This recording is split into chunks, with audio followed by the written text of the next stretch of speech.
Comment est-ce qu'on fixe ses tarifs quand on est coach, thérapeute ou pro de l'accompagnement? Alors, la première étape, c'est souvent passer simplement de la séance à une offre, on va dire, forfaitaire, entre guillemets, c'est-à-dire une offre sur plusieurs séances.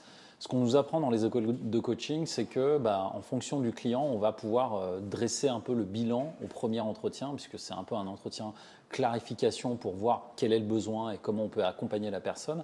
Et souvent, ce qu'on nous apprend, c'est que, oui, en fait, il faut d'abord voir le besoin et en fonction de ça, on met un nombre de séances. Et on a encore ce réflexe de se dire, le tarif à la séance, c'est tant.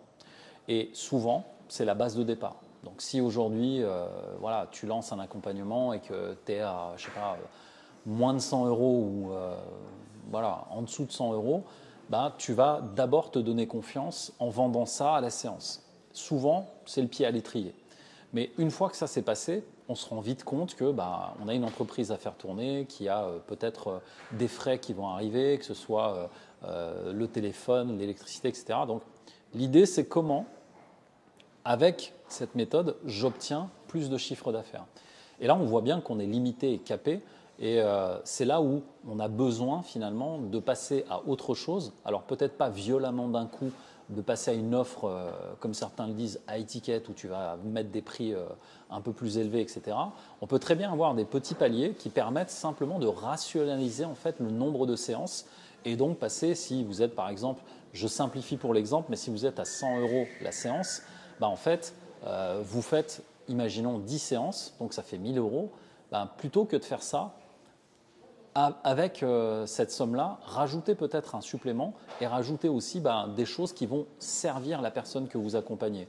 Là, je parle par exemple d'un accompagnement personnalisé par message WhatsApp ou d'une plateforme vidéo sur laquelle la personne peut se connecter pour regarder des vidéos, des choses que vous allez peut-être répéter souvent. Et c'est souvent ce gap entre passer de la séance à créer une offre et créer une offre qui a du sens évidemment et qui résout un problème qui est le plus compliqué. Pourquoi? Parce qu'on va se poser des questions en fonction de nous. Et là, la question intérieure, c'est quelle est ma valeur? Mais vraiment une valeur intrinsèque. Et la deuxième qui arrive souvent, c'est ma valeur par rapport au marché. Parce que le concurrent principal fait comme ça. Pourquoi moi je ferais ça? Pourquoi je mettrais ce tarif-là alors que lui, il a déjà des années-lumière d'avance? L'idée, en fait, c'est que cette simple croyance de se positionner en fonction de la concurrence amène déjà un plafond de verre qui dit « tu n'as pas le droit ». Alors qu'en fait, sur le marché, on a tout et n'importe quoi. Il y a des gens qui vont vous vendre des prix complètement délirants et d'autres qui vont vendre à des prix complètement déraisonnables aussi pour eux financièrement.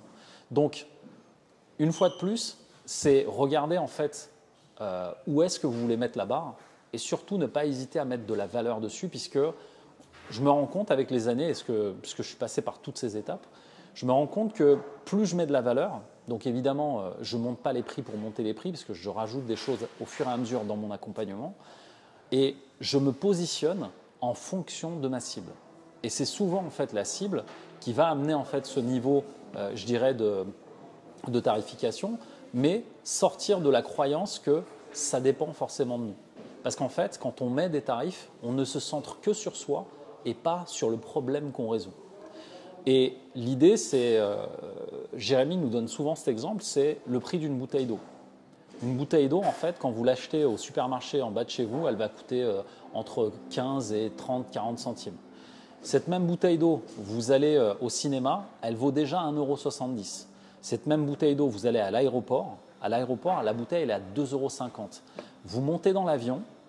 Dans l'avion, je l'ai payé 3,70 €. Je suis revenu de Marrakech. Et l'idée, c'est que vous prenez cette même bouteille d'eau et vous la mettez dans un désert où vous êtes seul et il y a quelqu'un qui vous vend cette bouteille d'eau. Là, elle est priceless. C'est-à-dire qu'en fonction du lieu où vous vous trouvez et du problème que vous résolvez, la valeur va augmenter ou descendre. Une petite question là-dessus qu'on peut se poser, c'est ok, le prix là varie, mais est-ce que vendre une bouteille d'eau 1000 € dans le désert à quelqu'un qui va mourir de soif, c'est pas un truc d'enfoiré? Justement, c'est ça le sujet aussi, c'est de savoir où vous placez votre éthique. Parce que des enfoirés existent, ils le font déjà et ça marche. Et il y a des gens qui vendent des tableau d'art avec une banane dessus à plusieurs millions de dollars aujourd'hui. Et ce que je veux dire par tout ça, c'est que le prix est corrélé à son contexte, en fonction du niveau de problème résolu et en fonction aussi de l'offre et de la demande. Et évidemment, par rapport au marché et à son positionnement, de voir en fait qu'est-ce qui est le plus aligné une fois de plus par rapport à vous. Évidemment par rapport à votre identité, votre histoire et ce que vous avez simplement envie de donner aux personnes en face de vous.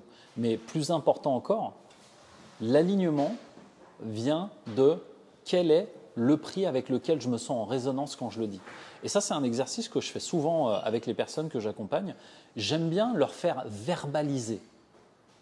Et souvent, la personne, quand elle me dit « Ah bah, je suis à 60 € de l'heure », la manière de le dire en dit déjà long sur vous et comment vous percevez votre prix. Si une personne, je lui demande alors maintenant, imagine, tu dois dire que tu n'es plus à 60 € de l'heure, mais que tu es à 1500 € de l'heure, vas-y, dis-le pour voir. Ah ouais, ça fait peur. Ah, 1500 €. Oui, mon accompagnement est à 1500 €. Déjà, c'est plus challengeant, c'est plus trigger parce que on va soi-même en fait aller taper des croyances qui sont peut-être ancrées de notre passé, des histoires qu'on s'est racontées en fonction du contexte familial, de ce qu'on a vécu, etc. C'est pour ça qu'à chaque fois qu'on a un sujet de valeur, il vaut mieux revenir au contexte, décortiquer le contexte et voir aussi le problème qu'on résout. Et aujourd'hui, j'accompagne des CEO du digital, c'est souvent des multimillionnaires. Quand je résous un problème pour eux, ça fait plus de millions derrière. À combien je devrais positionner mon offre? Et inversement, si vous allez aider, je ne sais pas moi, les mamans solo avec 3 enfants à mieux gérer leur emploi du temps, est-ce que c'est le même niveau de problème qu'on résout? Tout ça, franchement, on peut le dire comme ça peut être mis en comparaison, mais en fait, tout ça est très subjectif. C'est pour ça qu'il n'y a pas de vérité absolue et que quand on regarde le contexte, on peut très bien mettre un prix avec lequel on se sent aligné. Et pour moi, le point d'origine, c'est souvent soi et regarder avec quoi on raisonne en termes de valeur, quoi. Donc en fait, c'est de déconnecter un peu son prix de sa valeur personnelle. Ouais. Parce que quand tu vas à la séance, j'imagine que tu estimes que mon temps vaut tant, donc que indirectement je vaux tant. Ouais. Et plutôt de dire bah, en fait quel problème je résous. Exactement. Et qu'est-ce que ça vaut, ouais. Sans vraiment mettre de jugement, de valeur dessus ou de côté moral. De dire bah, ok, si je fais gagner tant à tel entrepreneur et que mon prix est positionné à 10% de cette valeur-là, ça c'est déconnant ou pas. Versus si je règle un problème qui me demande autant d'énergie à régler, mais à quelqu'un pour qui ça n'a pas beaucoup de valeur, bah, peut-être qu'il sera prêt à payer moins. C'est ça. Donc si je résume, tu te mets un peu le pied à l'étrier avec les séances. Ouais.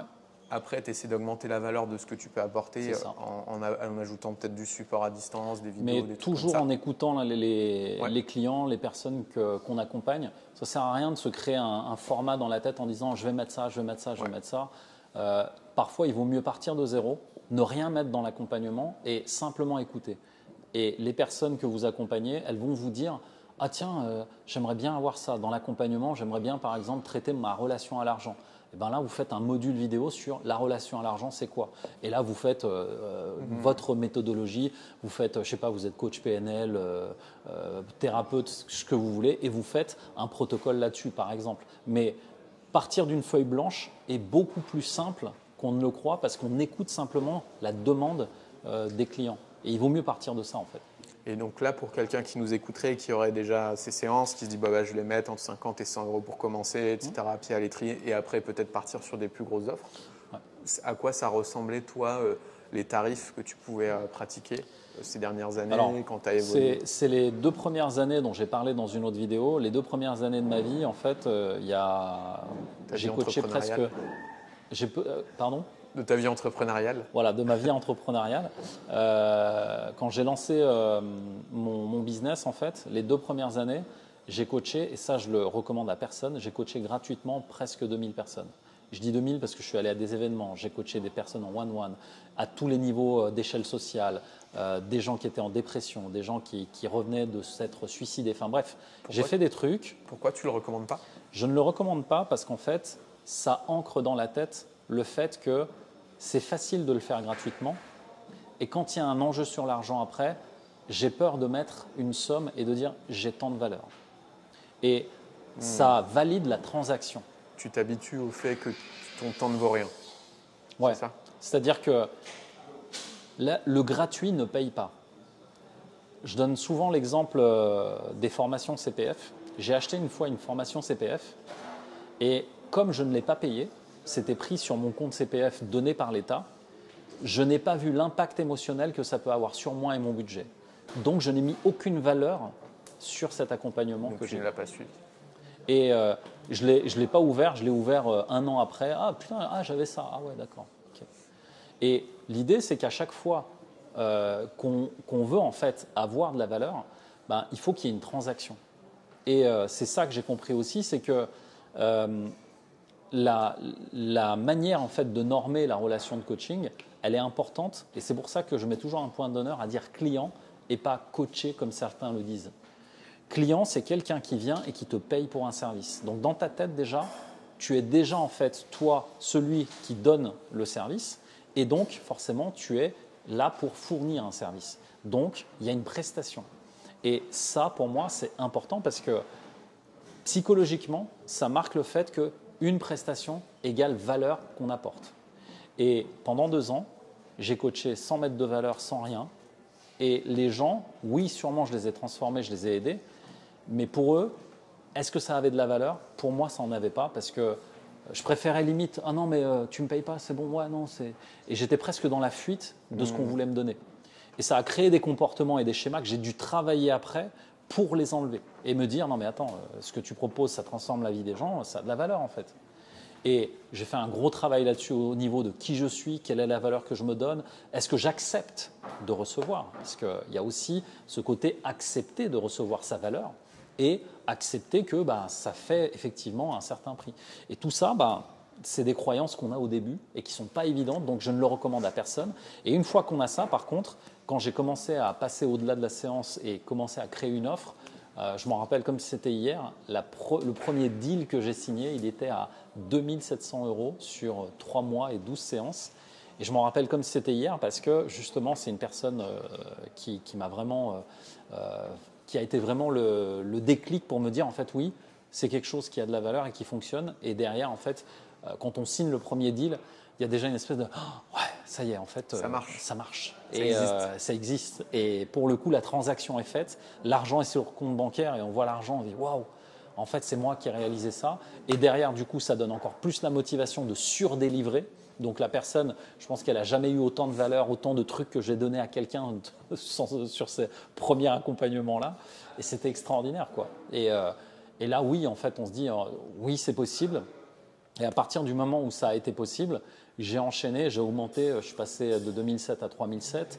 Et c'est là où je me suis rendu compte que ce que j'amenais avait tellement de valeur que les gens ont commencé à me demander beaucoup plus. Et là, j'étais obligé d'augmenter les prix parce que je passais en fait quasiment mes journées à coacher et j'avais plus de temps pour moi, plus de temps pour mes enfants. Donc, c'est crescendo que j'ai augmenté les tarifs et ça a dépassé après le plafond des 5000. Donc là, aujourd'hui, je suis à beaucoup plus. Mais ce que je veux dire, c'est pas… une fois de plus, c'est le contexte. J'accompagne des multimillionnaires, des gens qui ont de forts enjeux, donc il ne faut pas non plus… Oui, ça n'aurait aucun sens de vendre cette offre-là à un boulanger. Voilà, c'est ça. Ce que je veux dire, c'est une fois de plus, c'est le contexte, les gens que j'accompagne et ce qu'ils me demandent. Et donc, quand j'accompagne des gens comme ça… Du coup, le sous-jacent, c'est qu'il y a un sujet de aussi bien choisir à qui tu t'adresses, parce qu'à travail égal de ton côté, tu vas peut-être produire beaucoup plus de valeur dans un cas que dans l'autre. C'est ça. Après… voilà, c'est à chacun de choisir, je pense, à qui il s'adresse et d'avoir ses propres sujets. En tout cas, merci Mehmet pour tout ça. On a une vidéo dédiée sur le rapport à l'argent, etc. sur la chaîne de Jérémy. On vous mettra le lien en dessous si vous voulez creuser. Et nous, on se dit à très vite pour Parole de Coach.